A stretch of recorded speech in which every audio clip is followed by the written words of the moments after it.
அதுல நம்மள தெளிவு பெறுதல் புரிதல், அந்த புரிந்து கொண்ட கருத்தை உயிரிழற உணர்வுல எப்ப மனது புரிஞ்சிச்சோ அந்த புரிந்த மனது கண்டிப்பா ஆன்மாவை போய் நின்னே தீரும்.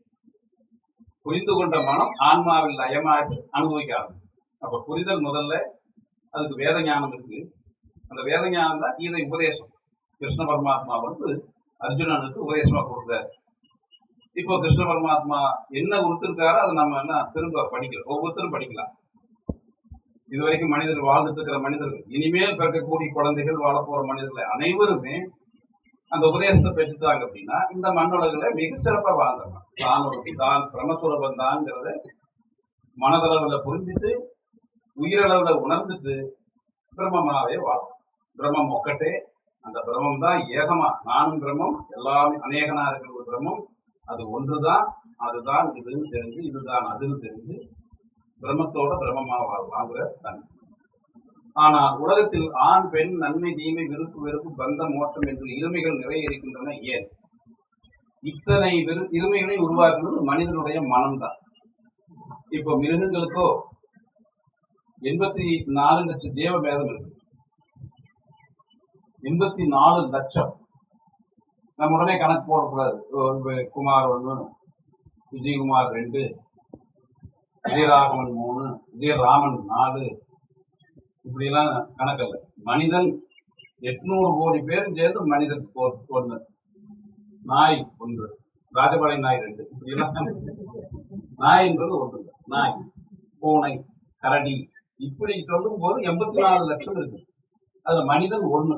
அப்ப 83,99,999 மனிதன் அல்லாத உயிரினங்கள் இங்க இருக்கு.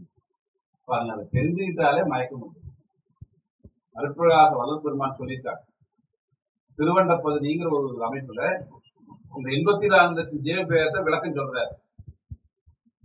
நான் ஆர்வமா படிக்கிற காலத்துல, நான் படித்தது ஒரு 30 வருஷத்துக்கு முன்னால, என்னதான் 84 லட்சம் ஜீவபேதம் திருவண்ட பகுதிகளுக்கு படிக்கிறேன். பாதி படிக்கிற போது அவர் எக்ஸ்பிளைன் பண்றாரு 84 லட்சம் ஜீவபேதங்கள் என்னன்னு.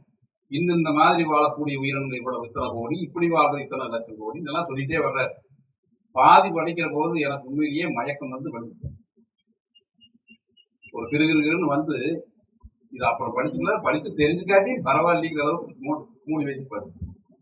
அப்புறம் மனசு கேட்கல, மறுபடியும் அடுத்த நாள் எடுத்து விட்டு இடத்துல இருந்து படிச்சு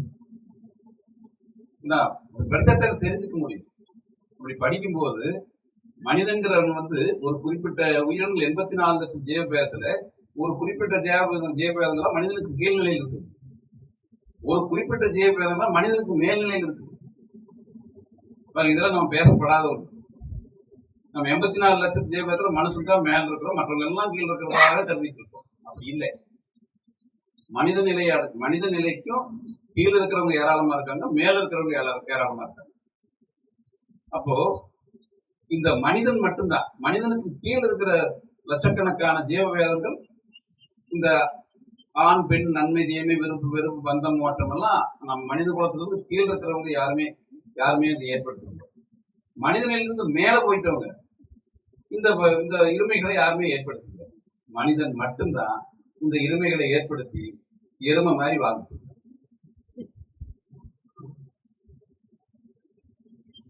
அப்போ உலகத்தில் ஆண் பெண், நன்மை தீமை, விருப்பு வெறுப்பு, பந்தம் மோட்டம் என்ற இருமைகள் நிறைய இருப்பதற்கான காரணம் மனிதனுடைய தெளிவற்ற மனம். தெளிந்த மனம் மேலுலகத்துக்கு போயிடுச்சு, தெரியாத மனம் மிருகங்களை வாழ்ந்துட்டு. தெளிய கொடுத்திருக்கிற வாய்ப்பு கொடுத்திருக்கிற மனிதனும் இருமைகளை தூக்கிட்டு சுமந்து. பிரம்மத்திற்கும் உலக இருமைகளுக்கும் உள்ள வேறுபாடுகளும் ஒற்றுமைகளும் சிறு விளக்கம். பிரம்மத்திற்கும் உலக இருமைகளுக்கும் உள்ள வேறுபாடு. பிரம்மம் என்பது ஒன்றுதான். மனிதன் பேதப்படுத்தி பார்க்கக்கூடிய அனைத்து மரம் எடுத்தா பல வகையான மரங்கள் இருக்கு, மிருகங்கள் எடுத்தா பல வகையான மிருகங்கள் இருக்கு, தாவரங்கள் எடுத்தா பல வகையான தாவரங்கள் இருக்கு. இவன் தான் பேர் வச்சிருக்கான், அடையாளம் தெரியணுமே, தான் புரிந்து கொள்ளணுமே, இவனுடைய புத்தியை விசாலப்படுத்தணுமே, புரிந்து கொள்வதற்காக புத்தி.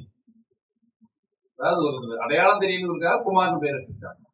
ஒவ்வொருத்தருக்கு பேர் ஏன் வச்சிருக்கோம்னா, தனியா போக முடியாது, மொத்தமா 10 பேர் வராங்க, இங்க வான்னு சொல்ல முடியாது. பேர் வச்சுட்டோம்னா பேரை சொல்லி கூப்பிட அந்த பர்டிகுலர் நபர் திரும்ப. இந்த புரிதலுக்காகத்தான் எல்லாம் பேர் வச்சிருக்காங்க. ஆனா மனிதன் அறிவை கொண்டு புரிந்து கொள்வதற்காக வைத்த அனைத்து விஷயங்களையுமே வேதப்படுத்திட்ட மாணவர்.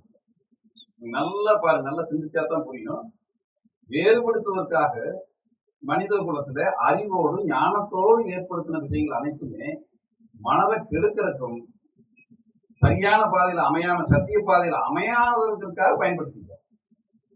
மரம் அப்படின்னா மாமரம், இது மாமரம், இது வேப்ப மரம், இது இனிக்கும், இது புளிக்கும், இது கசக்கும், எல்லா வகையிலும் பேதம்.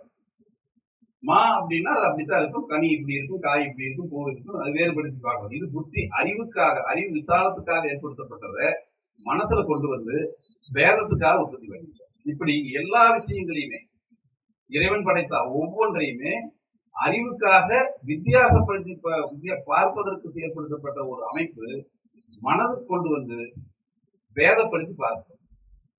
இதுதான் இங்க இருக்கிற பிரச்சனை. இப்ப இந்த வேதத்தை ரசிக்கிட்டு இதைவே கல்வியாக்கி மேற்கொண்டதை கேள்வியுமாக்கி பிரச்சனை கலவரங்கள் அப்படியே. இப்ப அதை புரிஞ்சுக்கிறதுக்காக அந்த அறிவை கொண்டு போய் நம்ம விஞ்ஞானம் ரீதியில் அறிவு வளர்ந்துட்டே போகுது. அந்த மனதுக்குள்ள பேதம் இருந்துட்டே இருக்கு.